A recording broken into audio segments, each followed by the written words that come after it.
Hello and welcome to the Sensibly Speaking podcast. This is Chris Shelton, the critical thinker at large, coming at you on iTunes, Stitcher, Google Play, as well as here on YouTube with video this week. You get to stare at my talking head. And we're going to talk this week about something that I was actually going to do a video on last week, but I decided I thought a podcast might be a better format for this and better way of discussing it. And so this week we're going to talk about echo chambers and black and white thinking.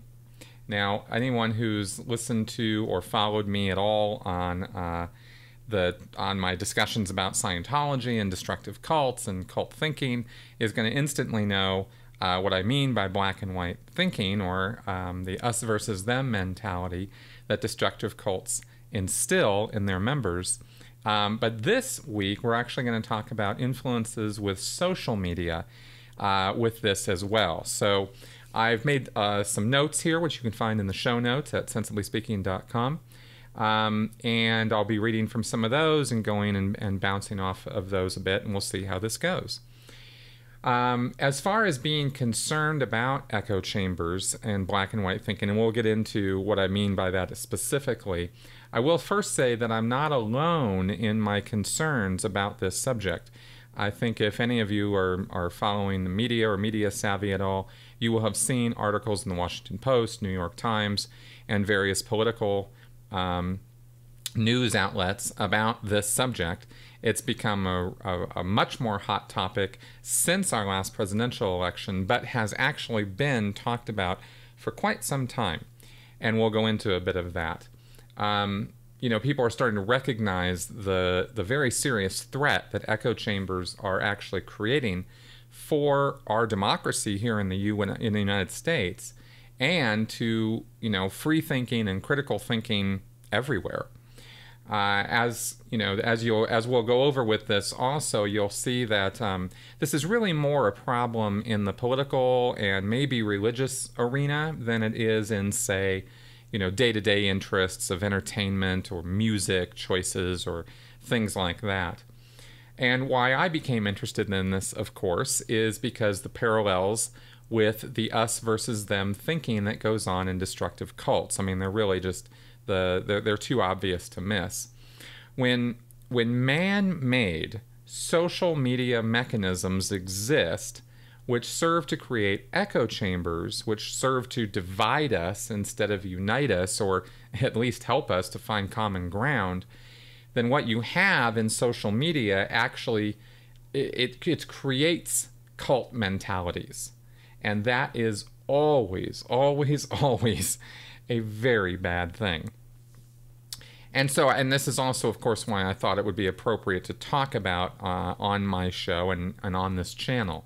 I'm not doing this show to get into political divisiveness, and I am not going to use this show to talk about my preferences in political thought.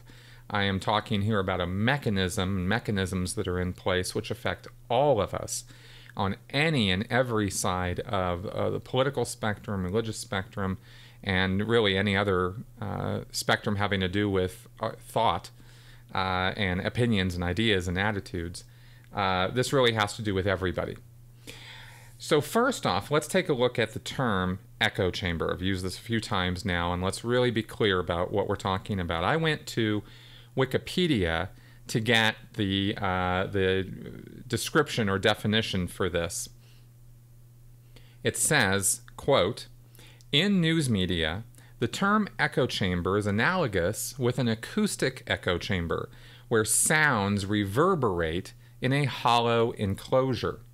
An echo chamber is a metaphorical description of a situation in which information, ideas, or beliefs are amplified or reinforced by communication and repetition inside a defined system. Inside a figurative echo chamber, official sources often go unquestioned, and different or competing views are censored, disallowed, or otherwise underrepresented." So immediately from this, and that's the end of that quote, so immediately from this you see its relationship with destructive cult mentality. Destructive cults create echo chambers. Not, actual rooms where people go and listen to their ideas being echoed back at them all day, but figurative, echo chambers of the mind, where when you're in an environment where everyone around you agrees with you or agrees on all the important principles and ideas and faith or dogma or belief or whatever that you're following, then no one's challenging anybody. No one's criticizing or finding fault or using any of their critical thinking skills in order to assess the relative value, importance, and truth of what they're being told. And this is not just in destructive cults that echo chambers are created. Now, here's the problem with this. Like many of the logical fallacies and irrationalities and problems that we encounter in critical thinking, or at least so far that I've seen in my study of the field, a lot of the problems that we have are because it's the way we naturally think, or the tendencies that we have to go in certain directions. In other words, echo chambers are not artificially created out of some, because that we resist and we fight back against it. It's our tendency to think that way and want to collect around and be around people of like mind and reinforce each other's ideas and beliefs. And we tend to congregate towards people that we have shared values with, shared opinions or ideas or philosophies about. And also, and this is another part of our thinking and our tendency, is when faced with the opposing teams or competition, or the Reds versus the Blues, right? Or the Whites versus the Blacks, or whatever, it's natural for people to choose one or the other based on whatever biases they have. And once they've chosen a side, they tend to want to stick with it, even if it doesn't really mean anything. I find myself, I'm not a big sports fan. I don't watch a lot of sports, but when I moved to Denver, I decided that I would adopt the Broncos as my team, simply because I moved here. Until I came to Denver 3 years ago, I had absolutely no real interest in football teams. I was living in Minnesota, and the Vikings were unimpressive, to say the least. So football was not my thing, but it was I noticed when I moved here that it was a big thing. And so I made, okay, good, Broncos it is. And immediately upon deciding that, right, and watching a football game, whether it was against the Raiders or the Redskins or the this or the that, I was automatically prejudiced against anybody who wasn't the Broncos, simply because I'd made that decision. And I found myself starting to be critical of other teams for doing things that when the Broncos did those same things or similar things, I was not as critical of the Broncos. They were my team. They were on my side. I was going to cut them slack. I was going to hope that they would get the benefit of, if a foul was called or if there's some penalty was going to be called, that they would get a lesser penalty than maybe the other team, right? Or maybe they'd get a break on being offsides or pass interference or something. Whereas when the other team did it, I was like, how dare the ref not call that or not give a stronger penalty for that, right? It's just natural for us to do that when we choose a side. And it's natural for us to choose sides because we are, I believe, in our history, we have a pack herd tribal mentality. It's just how we're put together. And I don't think we're alone in that in the animal kingdom, of course, but it, because of our, because that tends to be a natural basic instinct, and we build on those basic natural instincts to the complexity of the thinking processes that we experience now and the society that we have now. We're still driven by those impulses, and so they push us in a direction to be black and white thinkers, to be us versus them thinkers, And this is something we have to be aware of and fight against in order to be good critical thinkers. I've got some nice quotes and things pulled from some of the research I did on this, and this was the first one. Dr. Nicholas DeFonso in 2011 wrote an opinion piece based on his researches into rumors and social groups, where he said, quote, most people tend to get evidence to substantiate rumors from friends or sources of information that they trust. The fact is, Americans across the political spectrum tend to trust the news media and facts, quote unquote, provided by the media less than their own social group. And this feeds back right into that tribalism and the way we, want to connect up with people of like mind. And so we will tend to support and believe those people that we've chosen to associate with more so than we'll believe some distant, nameless, faceless media source on the TV, right? Or something that we're reading in some newspaper. And the biases and the prejudices just are so fast, so automatic. It's actually kind of scary how fast and how automatic they can be, where we will just write off a news source or write off a news story based on some bias that we have. One time I read an article in the Washington Post that I disagreed with, and therefore everything that every reporter and editor from that news source ever wrote is wrong, will always be wrong, and the Washington Post is simply whatever, fill in the blank, right? Same with the New York Times, National Review, The Guardian, whatever news source you want to be prejudiced against or for, this happens. But we tend to, the point of that quote, of course, is that we tend to believe our friends, our social contacts, before we will believe some news source. And this, of course, goes right into social media.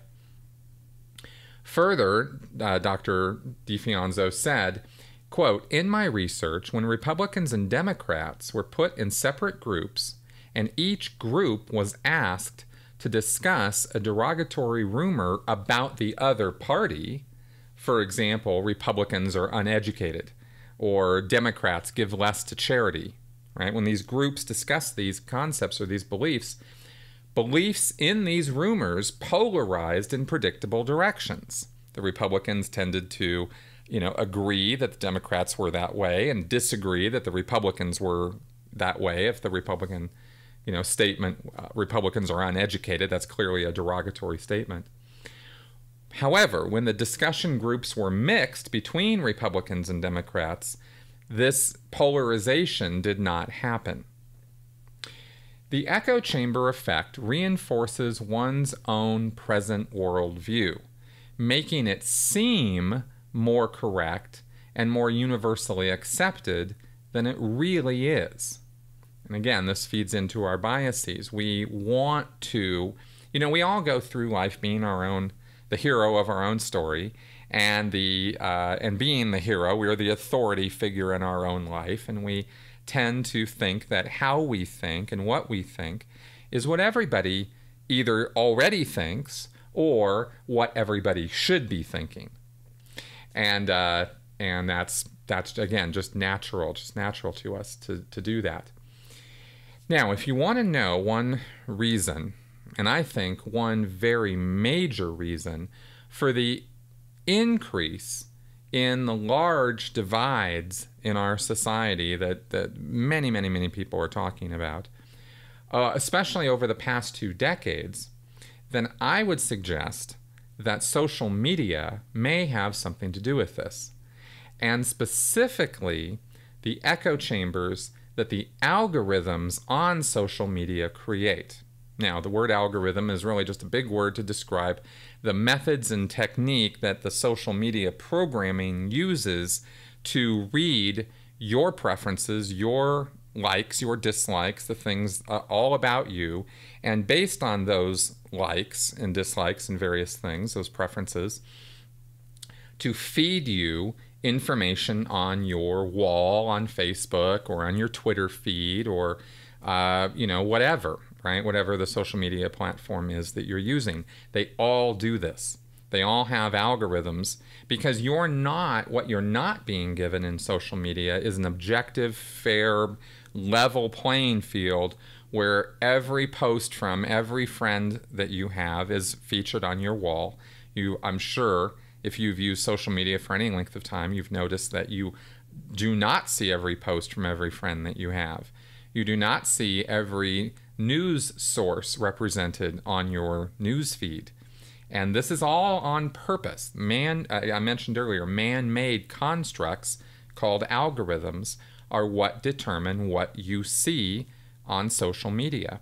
And this is, I stress man-made because I want to stress that it has always been under someone's control as to what you should see and hear and read and experience in your on your social media platforms.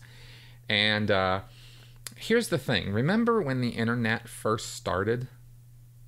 Can you harken back to that time, back in the 80s, when it was first, becoming public knowledge, broad public knowledge?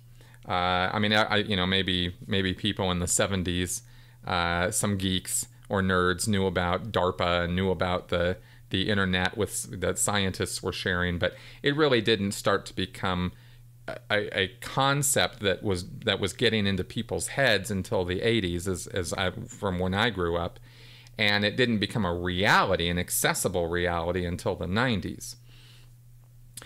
The internet was originally, if you remember, was first looked on as a source of almost limitless knowledge.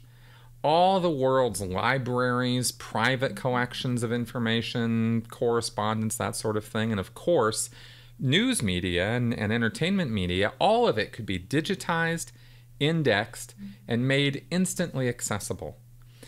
And there was such a promise, there was such hope in this thing, that because we were like, my God, the Library of Congress started being digitized. In fact, all kinds of libraries started being digitized. Government records started being put out.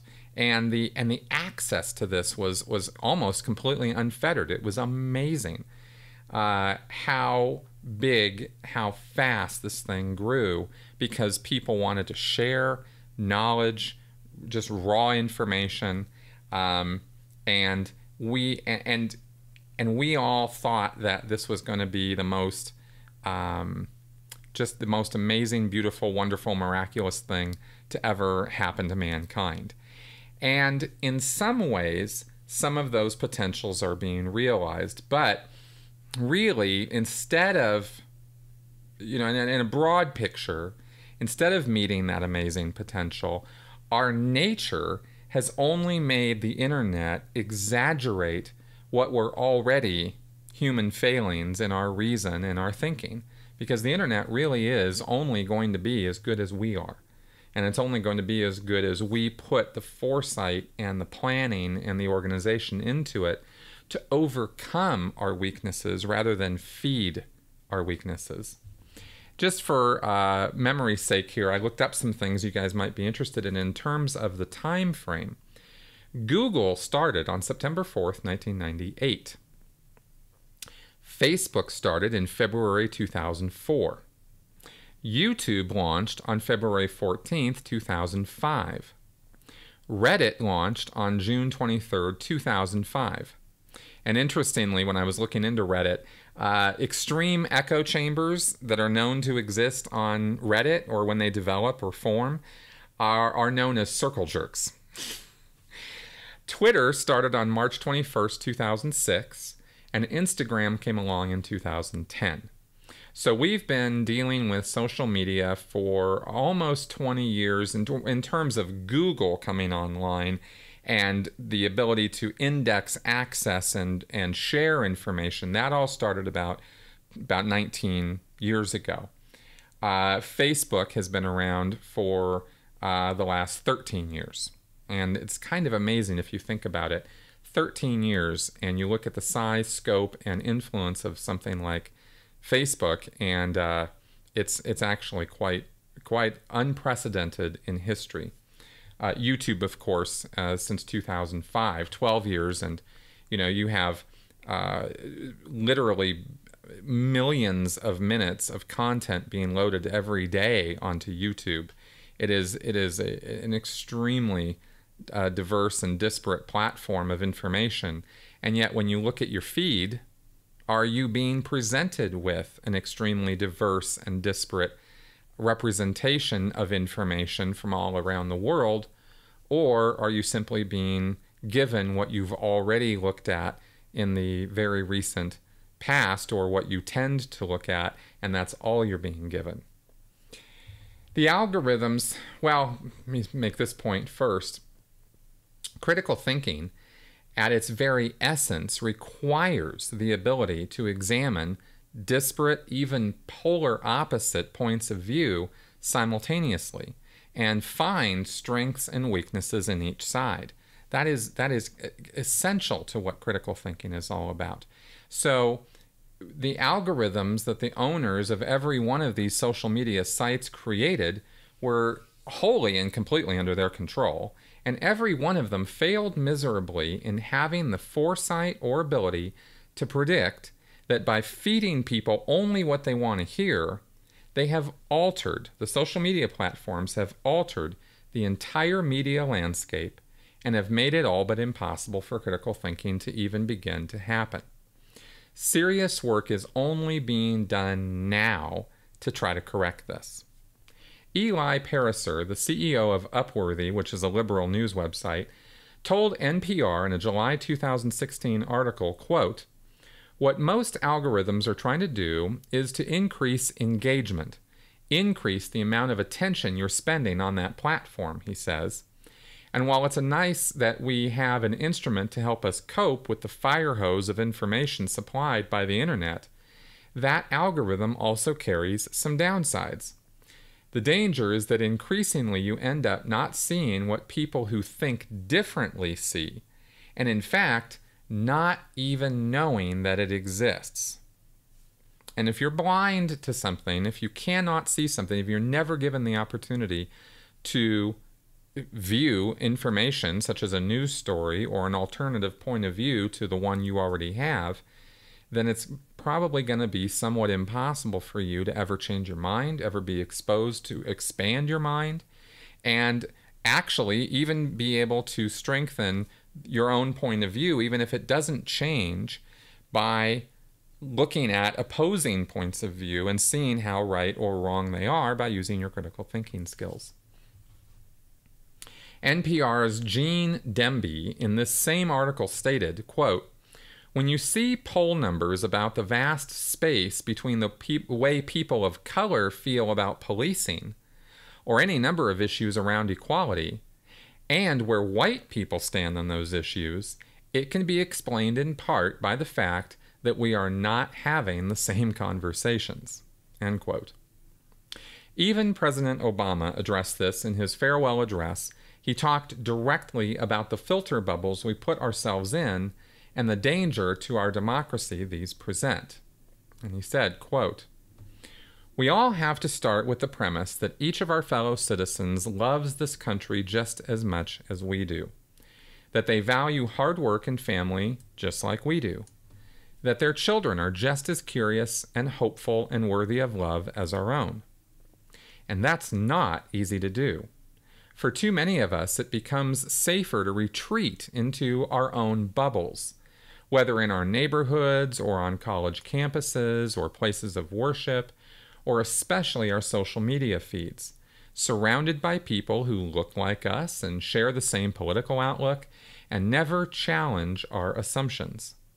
The rise of naked partisanship and increasing economic and regional stratification, the splintering of our media into a channel for every taste. All this makes this great sorting seem natural, even inevitable. And increasingly, we become so secure in our bubbles that we start accepting only information, whether it's true or not, that fits our opinions, instead of basing our opinions on the evidence that is out there. And this trend represents a third threat to our democracy. But politics is a battle of ideas. That's how our democracy was designed. In the course of a healthy debate, we prioritize different goals and the different means of reaching them. But without some common baseline of facts, without a willingness to admit new information and concede that your opponent might be making a fair point, and that science and reason matter, then we're going to keep talking past each other, and will make common ground and compromise impossible. End quote. Now, the algorithms that are used by these social media platforms are very advanced because all of these supposedly quote-unquote free platforms are driven by advertising revenue. In this new internet-based corporate model, you are the product. And the free services that are provided to you are simply vast data collection mechanisms to help the advertisers and the social media engines get the data they need to survive.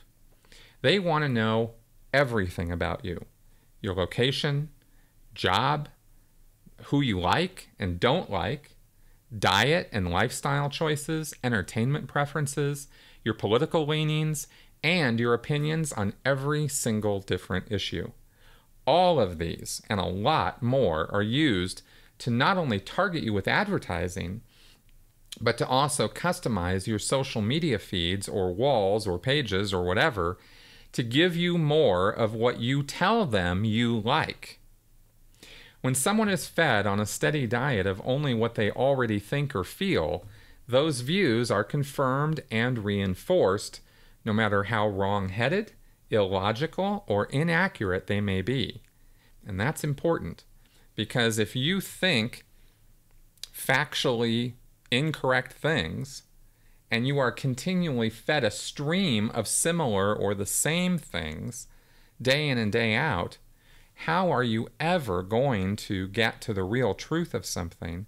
Or how are you ever going to even be shown that maybe you might be pushing pseudoscience or nonsense or some story that might sound good and sound reasonable to you, but actually is based on something that never happened, or an altered version of what happened that it makes it untrue. Now, it's interesting how studies done so far have shown that this is more a problem when it comes to political discourse and news than, say, music choices. And this was interesting. Kartik Hasanagar is a professor at the Wharton School of the University of Pennsylvania, and he said in a Wired magazine article that in studies done in 2010 and 2014 with iTunes users, algorithms that helped suggest music choices did not result in any real serious overlap or echo chamber effect amongst musical selections. And I thought this was interesting. People's musical preferences are very eclectic, and the recommendations made by iTunes actually helped a lot of those people branch out into new musical interests. Hasanagar wrote, quote, "But political content is different from other forms of media. For example, people are less likely to hold extreme views about or polarize over, say, music than political ideologies. Further, social news feeds are different from the personalized recommendations one might see on iTunes. So the question is whether our results generalize to social media as well." End quote.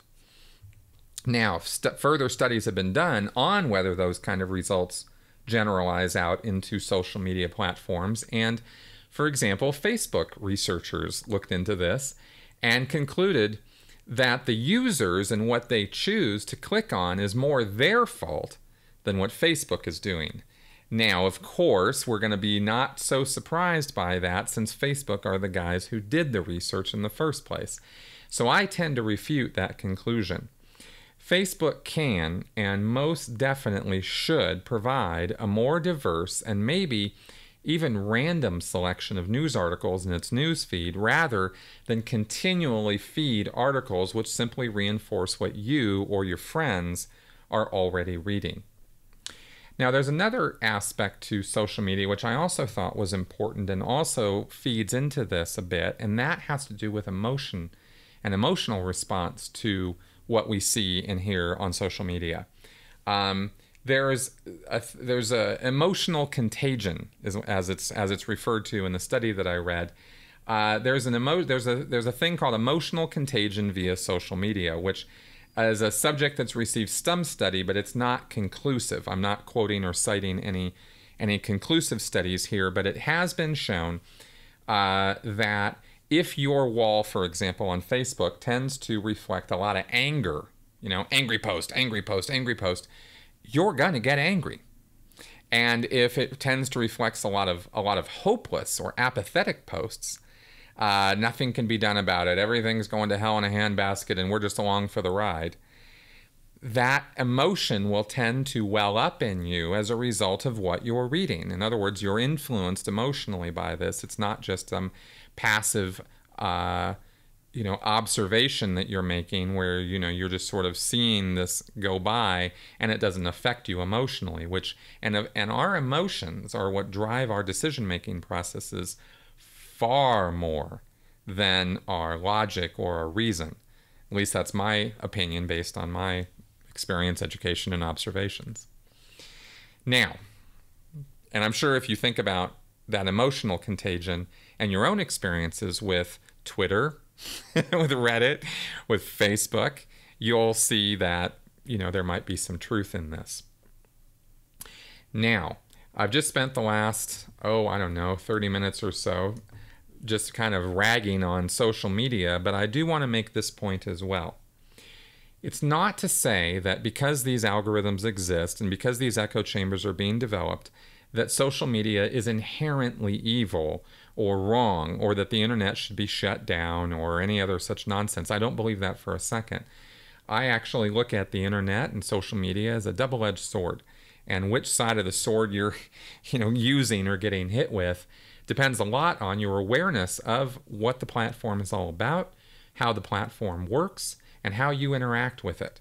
And that's really kind of the point of this podcast. It's not to go get everybody to turn off all your social media or shut down your computers. And in fact, not only is social media not inherently evil, and nor should it be destroyed, but Emily Parker actually wrote an interesting piece in the Washington Post this past May titled "In Praise of Echo Chambers," where she made the very good point that echo chambers can be formidable tools for political resistance. Now, you might recall the Arab Spring of 2011, where social media played a tremendous role in the revolutions that occurred across the Middle East and North Africa. As Emily wrote, quote, "The key is to use social media for mobilization, not persuasion," end quote. You're not doing anything real super productive when you're preaching to the already converted, which is what many of us do when we link and relink to articles that reinforce our own beliefs over and over again. But to use our social media platforms to plan, to organize, to announce events and activities that like-minded people can actually go out and do, now that is where social media becomes a social force for actual change. Emily also wrote, quote, "In countries that restrict freedom of assembly, dissidents find each other on the internet. In China and Russia, the opposition uses social media to organize among themselves, not to convince the other side," end quote. In the U.S., in just this past year, we've seen this kind of activism with the Women's March, the Science March, as well as the protests of the travel ban, where activists used social media accounts to direct people to airports, and even started an anti-Uber campaign which prompted 200,000 people to delete their Uber accounts. And that, of course, led to the CEO of Uber actually resigning from a president's panel that he was on because, this just was not working out for Uber. More recently, we've seen social media activated to get people calling their congressmen, and there's no doubt this heavily contributed to defeating the last few efforts of the GOP to repeal and replace Obamacare. Now, again, I'm not making any statement for or against that. I'm merely pointing to examples where social media has been effectively activated to enact actual social and political change. Which side that change occurred on is not my point of talking about this. Now, you may not agree with each or any of these kinds of protests, and that's fine. It's just that, social media can be used effectively by any side in order to make this happen. Now, one of the other things, though, with this is the fact that social media can also be corrupted to make it appear that this sort of thing is happening, or to push this sort of activism or activation along, when that's actually an artificially created situation. So the point of, you might have heard of bots that go around on Twitter, for example, or on Facebook. You have sock accounts, and they're called sock accounts because you might remember puppets with sock puppets where it's not the real person. And so a sock account is not a real person. It's a fake account. And these exist on Twitter and on Facebook in order to manipulate people and their opinions about things, or give them false or wrong ideas on purpose. It's a propaganda campaign in order to alter public opinion or public action. So there is no easy, simple solution to this where you don't have to think. That's not part of the equation here, unfortunately. I'm with this podcast, I am very clearly saying that Zuckerberg and whoever is behind Twitter and Instagram and Google even need to be morally, ethically responsible for their creations and for the effects and consequences that their creations have on shaping and changing hearts and minds. To me, this is an inescapable responsibility, and not something that they can just hold at arm's length and say, well, sorry, it doesn't have anything to do with me. Not when they're the ones who are programming the algorithms. So I'm glad to see recently that there is at least some attention being paid to this. I think a lot more attention needs to go to this, because if we're ever going to have any hope of a positive future where we can find common ground, where we can meet each other in the middle, then wouldn't it make sense that we should at least be presented with, through our social media platforms, a medium to find that middle ground, a way to establish communication with opposing sides or forces so as to maybe change or influence hearts and minds, or at least educate on what the opposing points of view even are. Because right now, as the trends are going and as things are going, people are retreating more and more into these echo chambers where they're not even looking or aware of the fact that anyone has ideas different from theirs. And one of the most common refrains I've seen on both sides of the political spectrum on social media is, how is it that they can even think fill in the blank, right? Don't they see that the consequence of this action is fill in the blank? How can they not know blank? Well, I hope that this podcast has given some idea of answers to those questions.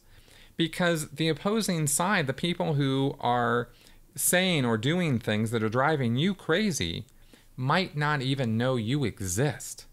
And I'm willing to bet more times than not, don't know your specific ideas or positions on things, even if you've been sitting there posting all day, every day about those positions in an effort to reach those people. That's the disservice that social media is doing for us. And social media are free platforms, as I mentioned before, where the product is you, to the advertisers and the people who pay these companies vast sums of money to find out all about you. It is our responsibility as users of these programs and these platforms to use our critical thinking skills and use our voices to change the platforms themselves so that they present a more fair, equitable, and balanced view of the world, so that we have a chance to get a more fair, equitable, and balanced view of the world. And with that, I am going to wrap up this podcast. Thank you very much for coming around. I welcome any and all feedback, whether you agree or disagree with me, whether you think I'm absolutely loony bins on this, whether you have your own experiences with this kind of echo chamber activity, and how you've overcome echo chambers in your social media. I'd be very interested in hearing your feedback on that. Thanks for coming around, and I will see you guys next week. Bye-bye.